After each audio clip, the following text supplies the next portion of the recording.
Okay, I just walked out of the theater and my brain is completely wrecked right now. Like, I genuinely need a minute. We all thought Georgekutty was done. The man buried the evidence, played the entire system like a fiddle, and basically rode off into the sunset after part 2. We thought it was over, but nope. They really said, you know what? Let's run it back. And honestly, I wasn't even mad, because deep down, all of us wanted to see exactly how far this man's luck could stretch before everything finally came crashing down. But look, I'm not going to sugarcoat this for you. If you're walking into this expecting a full-throttle thriller from the very first frame, pump the brakes a little. The first half of this movie is a slow burn. And I mean slow, like I'm sitting there with half my popcorn gone, genuinely wondering where this thing is even headed. But director Jeethu Joseph plays the long game here, and you really do have to trust him.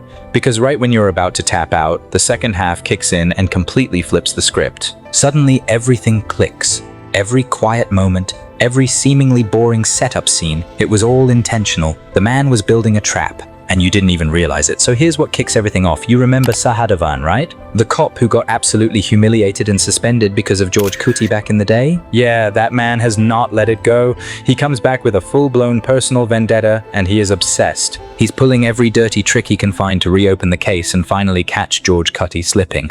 And that's exactly why this works so well. Because we already know Georgekutty will burn the entire world down before he lets anything happen to his family. So now you've got this intense cat and mouse game where both sides are basically playing 4D chess, and you're sitting there thinking, bro, who's actually one step ahead right now? That tension? That paranoia? That's the secret weapon of the Drishyam franchise, and somehow it still hits hard. And then, the last 30 minutes happen. This is where the movie earns everything. The climax drops bombshell after bombshell, and your jaw is literally on the floor. It's that signature Drishyam magic, where you think you know exactly what's coming, and then the rug gets pulled out from under you so fast you barely even have time to react. Yeah, the formula is starting to feel a little familiar at this point, but the execution, so clean, so slick, so confident, that you can't help but just sit back and respect it. This is what a payoff is supposed to feel like. The slow burn actually means something once it all comes together. But here's the thing that had the entire theater laughing. And I mean genuinely laughing out loud.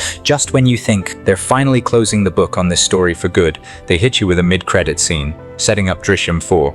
At that point, half the theater just lost it because, come on man, how long are we doing this? Look, if you're watching from the US and you don't mind subtitles, go watch the original Malayalam version right now. It genuinely hits different. If subtitles aren't your thing, the Hindi dub is still solid, or honestly, you can just wait for the inevitable remake to happen eventually. Overall, it's a solid 3.5 out of 5. A genuinely gripping family thriller that absolutely sticks the landing where it matters most. Drop a comment. Do you think they should finally let this family live in peace already? Or are you actually down for a part 4? Let me know. I'll catch you in the next one.